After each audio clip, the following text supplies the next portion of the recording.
नमस्ते दोस्तों, गीता की धार्मिक कहानियों में आपका स्वागत है।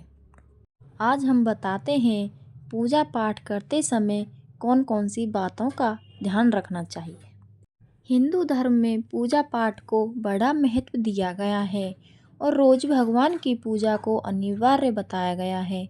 लोग इसका पालन भी करते हैं, लेकिन कई बार देखा गया है कि कुछ लोग हमेशा इस बात की शिकायत करते हैं कि वे पूजा तो कर रहे हैं, लेकिन उन्हें पूजा का सही फल नहीं मिल रहा है। दिन रात भगवान के नाम को जपते हैं, लेकिन भगवान उनकी प्रार्थना नहीं सुनते हैं। इसके कई कारण हो सकते हैं, लेकिन एक बड़ा कारण पूजा के नियमों में कुछ गलतियां होना है। लोग जाने अनजाने में भगवान को कुछ ऐसा चढ़ा देते हैं जो उन्हें प्रिय नहीं होता है। ऐसे में हो सकता है कि भगवान नाराज हो जाएं और पूजा का फल ना मिले। इसलिए हम आपको बताने जा रहे हैं कि पूजा पाठ करते समय आपको किन किन बातों का विशेष ध्यान रखना चाहिए। लेकिन उससे पहले अगर आप भी चाहते हैं कि लक्ष्मी माता का आशीर्वाद आप पर बना रहे, तो इस वीडियो को लाइक करना, शेयर करना, सब्सक्राइब करना नहीं भूलें। नंबर 1, किसी भी भगवान के पूजन में उनका आह्वान करना या आमंत्रित करना, ध्यान करना, आसन देना, स्नान करवाना, धूप दीप जलाना, अक्षत या चावल, कुमकुम, चंदन, पुष्प या फूल, प्रसाद आदि अनिवार्य रूप से होना चाहिए। नंबर 2, पूजन में पान का पत्ता भी रखना चाहिए। ध्यान रखें, पान के पत्ते के साथ इलायची, लौंग, गुलकंद आदि भी चढ़ाना चाहिए। पूरा बना हुआ पान चढ़ाएंगे तो श्रेष्ठ रहेगा। नंबर 3, देवी देवताओं को हार, फूल, पत्तियां आदि अर्पित करने से पहले एक बार साफ पानी से अवश्य धो लेना चाहिए। नंबर 4, सभी प्रकार की पूजा में चावल विशेष रूप से चढ़ाए जाते हैं। पूजन के लिए ऐसे चावल का उपयोग करना चाहिए जो अखंडित पूरे चावल हों, यानी टूटे हुए ना हों। चावल चढ़ाने से पहले इन्हें हल्दी से पीला करना बहुत शुभ माना गया है। इसके लिए थोड़े से पानी में हल्दी घोल लें और उस घोल में चावल को डुबोकर पीला किया जा सकता है। नंबर 5, पूजन कर्म में इस बात का विशेष ध्यान रखें कि पूजा के बीच में दीपक बुझना नहीं चाहिए। ऐसा होने पर पूजा का पूर्ण फल प्राप्त नहीं हो पाता है। नंबर 6, भगवान विष्णु को प्रसन्न करने के लिए पीले रंग का रेशमी कपड़ा चढ़ाना चाहिए। माता दुर्गा, सूर्य देव व श्री गणेश को प्रसन्न करने के लिए लाल रंग का, भगवान शिव को प्रसन्न करने के लिए सफ़ेद वस्त्र अर्पित करना चाहिए। नंबर 7, किसी भी प्रकार के पूजन में कुल देवता, कुल देवी, घर के वस्तु देवता, ग्राम देवता आदि का ध्यान करना भी आवश्यक है। इन सभी का पूजन भी करना चाहिए। नंबर 8, पूजन में हम जिस आसन पर बैठते हैं उसे पैरों से इधर उधर खिसकाना नहीं चाहिए। आसन को हाथों से ही खिसकाना चाहिए। नंबर 9, यदि आप प्रतिदिन घी का एक दीपक भी घर में जलाएंगे तो घर के कई वस्तु दोष भी दूर हो जाएंगे। नंबर 10, सूर्य, गणेश, दुर्गा, शिव और विष्णु ये पंचदेव कहलाते हैं। इनकी पूजा सभी कार्यों में अनिवार्य रूप से की जानी चाहिए। प्रतिदिन पूजन करते समय इन पंचदेव का ध्यान करना चाहिए। इससे लक्ष्मी कृपा और समृद्धि प्राप्त होती है। नंबर 11, तुलसी के पत्तों को 11 दिनों तक बासी नहीं माना जाता है। इसकी पत्तियों पर हर रोज जल छिड़ककर पुनः भगवान को अर्पित किया जा सकता है। तुलसी के पत्तों को बिना स्नान किए नहीं तोड़ना चाहिए। शास्त्रों के अनुसार यदि कोई व्यक्ति बिना नहाए ही तुलसी के पत्तों को तोड़ता है तो पूजन में ऐसे पत्ते भगवान द्वारा स्वीकार नहीं किए जाते हैं। नंबर 12, दीपक हमेशा भगवान की प्रतिमा के ठीक सामने ही लगाना चाहिए। कभी कभी भगवान की प्रतिमा के सामने दीपक न लगाकर इधर उधर लगा दिया जाता है, जबकि यह सही नहीं है। नंबर 13, घी के दीपक के लिए सफ़ेद रुई की बत्ती का ही उपयोग किया जाना चाहिए, जबकि तेल के दीपक के लिए लाल धागे की बत्ती श्रेष्ठ बताई गई है। नंबर 14, पूजन में कभी भी खंडित दीपक नहीं जलाना चाहिए। धार्मिक कार्यों में खंडित सामग्री शुभ नहीं मानी जाती है। नंबर 15, शिव जी को बिल्वपत्र अवश्य चढ़ाएं। किसी भी पूजा में मनोकामना की सफलता के लिए अपनी इच्छा के अनुसार भगवान को दक्षिणा अवश्य चढ़ानी चाहिए, दान करना चाहिए। दक्षिणा अर्पित करते समय अपने दोषों को छोड़ने का संकल्प लेना चाहिए। दोषों को जल्दी से जल्दी छोड़ने पर मनोकामना अवश्य पूर्ण होंगी। नंबर 16, भगवान सूर्य की 7, श्री गणेश की 3, विष्णु जी की 4 और शिव जी की 1 या 2 परिक्रमा करनी चाहिए।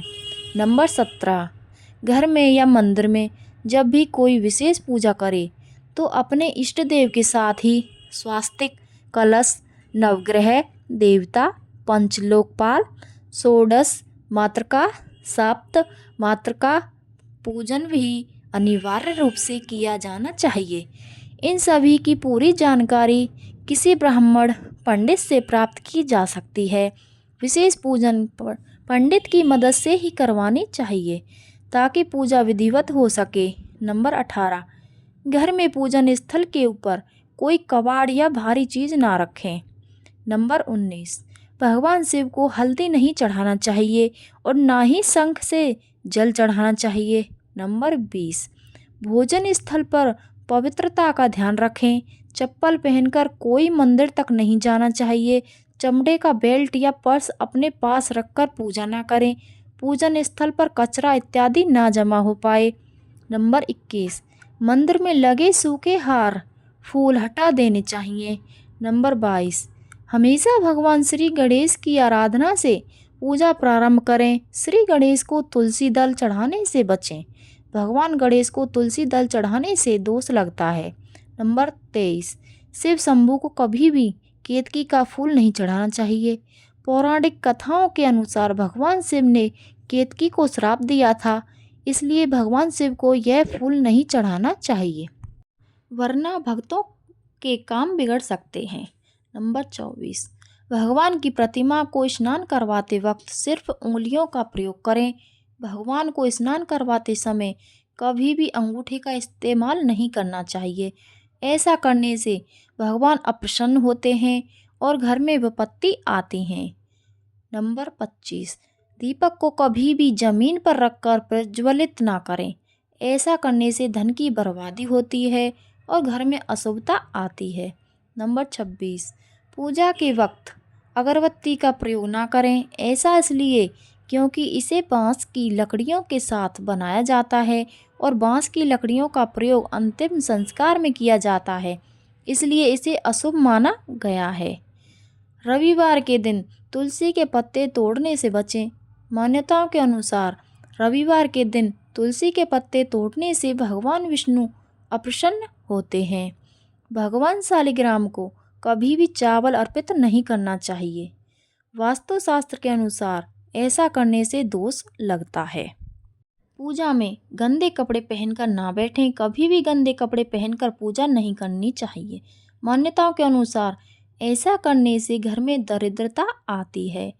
पूजा के दौरान मन को पवित्र रखें। कभी भी पूजा करते समय मन को दूषित नहीं रखना चाहिए। कहा जाता है कि पूजा के दौरान मन में बुरे ख्याल रखने से पूजा का फल प्राप्त नहीं होता है। पूजा में इस्तेमाल किए गए फूल अगर सूख जाएं तो उन्हें कभी भी फेंके नहीं। सूखे हुए फूलों को किसी पवित्र नदी में प्रवाहित कर दें। शास्त्रों के अनुसार देवी देवताओं का पूजन दिन में 5 बार करना चाहिए। सुबह 5 से 6 बजे तक ब्रह्म मुहूर्त में पूजन और आरती होनी चाहिए। इसके बाद प्रातः 9 से 10 बजे तक दूसरी बार का पूजन, दोपहर में तीसरी बार पूजन करना चाहिए। इस पूजन के बाद भगवान को शयन करवाना चाहिए। भगवान की समय 4-5 बजे पुनः पूजन और आरती। रात को 8 से 9 बजे शयन आरती करनी चाहिए। जिन घरों में नियमित रूप से 5 बार पूजन किया जाता है वहाँ सभी देवी देवताओं का वास होता है और ऐसे घरों में धन धान्य की कोई कमी नहीं होती है। प्लास्टिक की बोतल में या किसी अपवित्र धातु के बर्तन में गंगा जल नहीं रखना चाहिए।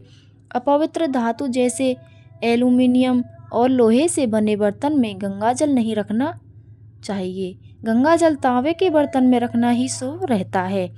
स्त्रियों को और अपवित्र अवस्था में पुरुषों को शंख नहीं बजाना चाहिए।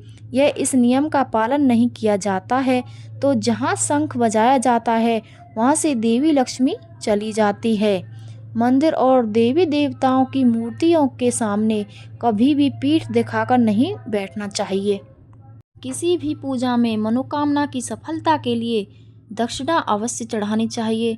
दक्षिणा अर्पित करते समय अपने दोषों को छोड़ने का संकल्प लेना चाहिए। दोषों को जल्दी से जल्दी छोड़ने पर मनोकामना अवश्य पूर्ण होंगी। आमतौर पर फूलों को हाथों में रखकर हाथों से भगवान को अर्पित किया जाता है। ऐसा नहीं करना चाहिए।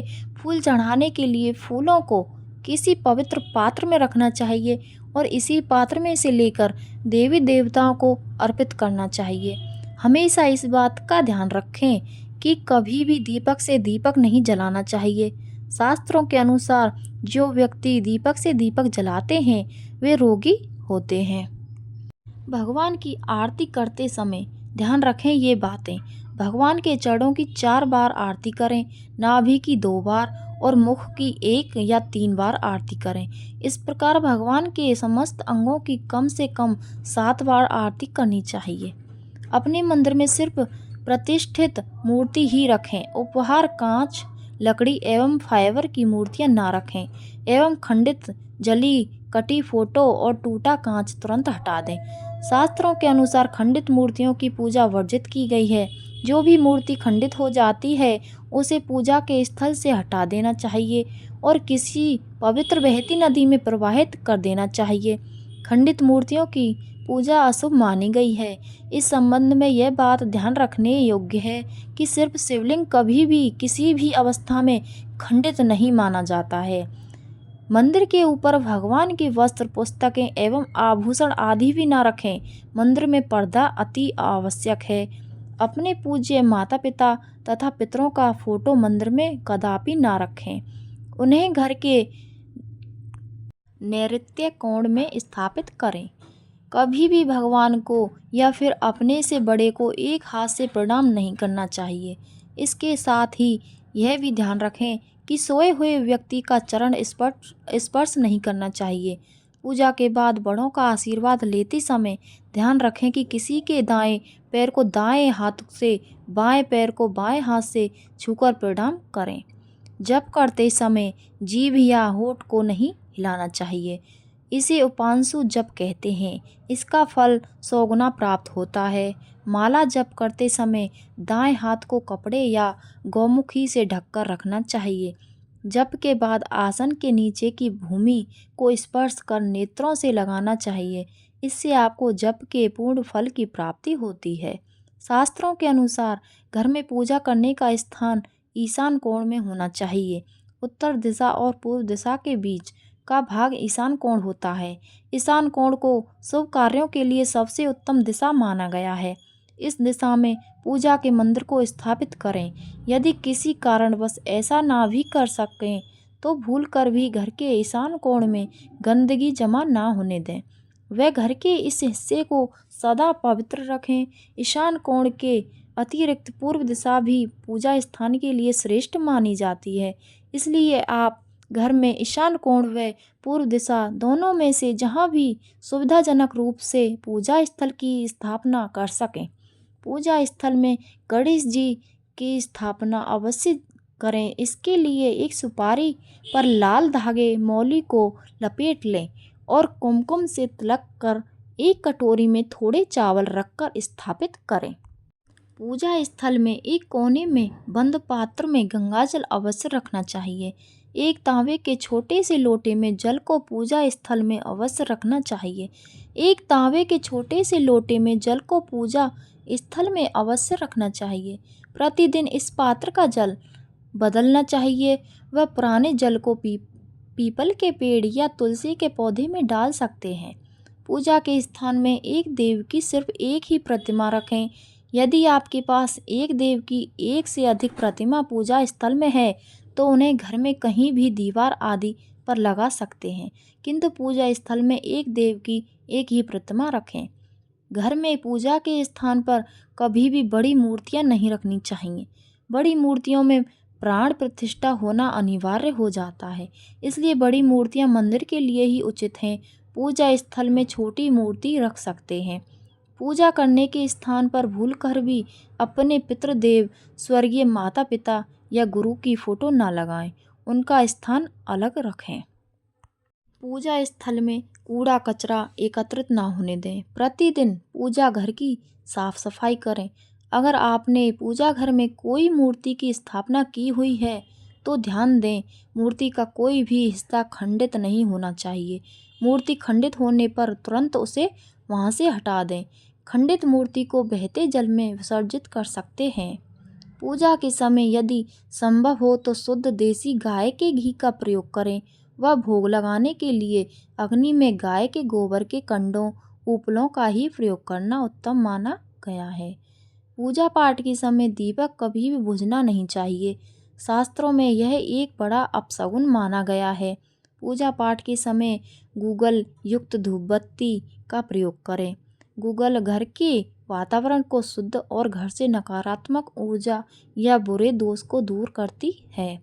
रात्रि को सोते समय पूजा स्थल को लाल पर्दे द्वारा ढक दें व सुबह होने पर पर्दे को हटा दें। पूजा करते समय भगवान को फल फूल चढ़ाना शुभ माना जाता है। कुछ फूल देवी देवताओं को विशेष रूप से प्रिय होते हैं और फूल चढ़ाते समय इस बात का ध्यान रखना चाहिए, जैसे दुर्गा माँ को लाल और भगवान विष्णु को पीले रंग के ही फूल चढ़ाने चाहिए। पूजा में कभी भी बासी फूल नहीं चढ़ाने चाहिए, यह अशुभ माना जाता है। पूजा में इस्तेमाल कलश या जल के लोटे को हमेशा ईशान कोण में रखना चाहिए। दीपक और कलश को एक दूसरे के बिल्कुल पास कभी ना रखें, वरना इसके दुष्प्रभाव झेलने पड़ते हैं। पूजा हमेशा आसन पर बैठकर ही करना चाहिए। आसन पर बैठकर पूजा ना करने से इसका फल नहीं मिलता है। आसन के रंग का चुनाव आपको अपनी राशि के हिसाब से ही करना चाहिए। भगवान के भजन कीर्तन या आरती के दौरान हर तरीके से वहां उपस्थित रहें। इस दौरान किसी से बातचीत करने से पूजा का फल नहीं मिलता है। पूजा की सामग्री को लेकर कभी भी दिखावा ना करें। आप पूजा किनकी करने जा रहे हैं उस हिसाब से आसन का चुनाव करें। पूजा शुरू करने से पहले देखें कि आसन किस चीज़ का है, किस रंग का है, क्योंकि अलग अलग रंग के आसन का अपना अलग अलग महत्व है। कोशिश करें कि कंबल या ऊन से बने आसन का ही प्रयोग करें। धन की देवी माता लक्ष्मी, माँ दुर्गा और हनुमान जी की पूजा करने जा रहे हैं तो लाल रंग के आसन का प्रयोग करें। और मंत्र सिद्धि की पूजा करनी है तो कुशा से बने आसन को श्रेष्ठ माना गया है। यह तमाम जानकारी जनरुचि को ध्यान में रखकर दी जा रही है। वीडियो अच्छी लगी हो तो लाइक करना, शेयर करना, सब्सक्राइब करना ना भूलें। चैनल पर बने रहें। धन्यवाद।